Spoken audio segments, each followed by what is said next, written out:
नमस्कार। बंगाल के चुनाव हो गए और आईपैक के उस फाउंडर डायरेक्टर को जिसको चुनाव से पहले ईडी ने गिरफ्तार किया था, आज उसको बेल मिल गई।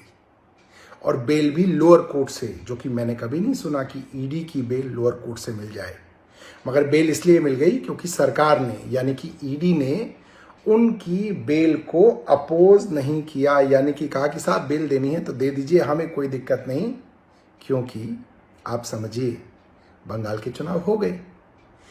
आईपैक जो पिछले कई वर्षों से बंगाल के चुनावों के लिए ममता बनर्जी की पार्टी तृणमूल कांग्रेस को तैयारी करा रही थी, जिनके पास सारी स्ट्रैटेजी थी, जिनके पास सारी प्लानिंग थी, जिनके पास एक एक कैंडिडेट के प्रोफाइल थे, एक एक कॉन्स्टिट्यूएंसी में कैसे जीतेंगे उसके लिए व्यू रचना थी, उसके ऊपर चुनाव से कुछ दिनों पहले छापा मारा जाता है, ऑफिसों में छापा मारा जाता है, उनके फाउंडर और डायरेक्टर को गिरफ्तार कर लिया जाता है ईडी द्वारा, और लोगों को भी पूछताछ के लिए बुलाया जाता है।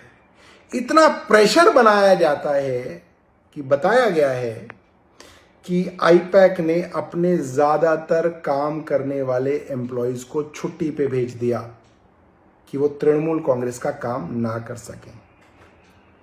और उसके बाद जब चुनाव खत्म हो गया, कल चुनाव खत्म हुआ और आज आईपैक के डायरेक्टर फाउंडर को बेल मिल गई। दोस्तों, इससे ज्यादा नंगा नाच प्रजातंत्र के अंदर एजेंसियों द्वारा क्या आपने देखा है? इलेक्शन कमीशन ने क्या किया आप सब लोगों ने देखा, ईडी ने क्या किया आप सब लोगों ने देखा, केंद्र सरकार ने किस तरीके से केंद्रीय सुरक्षा बलों को वहां पे झोंका, वो आप सब लोगों ने देखा। मैं भारतीय जनता पार्टी के समर्थकों को, आरएसएस के समर्थकों से पूछना चाहता हूं, क्या इस तरीके से चुनाव जीतेंगे? अगर इस तरीके से आप थोड़ी बहुत सीटें बंगाल में बढ़ा भी लेंगे तो क्या ये पार्टी बनाई आपने इतने सालों का संघर्ष करके? ऐसी पार्टी जो एक चुनाव में सीट बढ़ाने के लिए कुछ भी करने के लिए तैयार है, क्या बचा? इतनी बेशर्मी, इतनी नंगाई, पार्टी विद अ डिफरेंस, क्या बचा? सोचिए।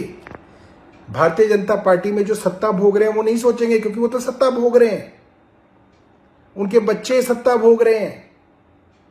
आप लोग जो वर्षों से भारतीय जनता पार्टी के लिए दरी बिछा रहे थे, लड़ रहे थे, आरडब्ल्यू में गालियां दे रहे थे, रोज सुबह सुबह मॉर्निंग वॉक पे लोगों से कहते थे नहीं हम देशभक्त हैं, क्या बनाया आपने और क्या मिला आपको?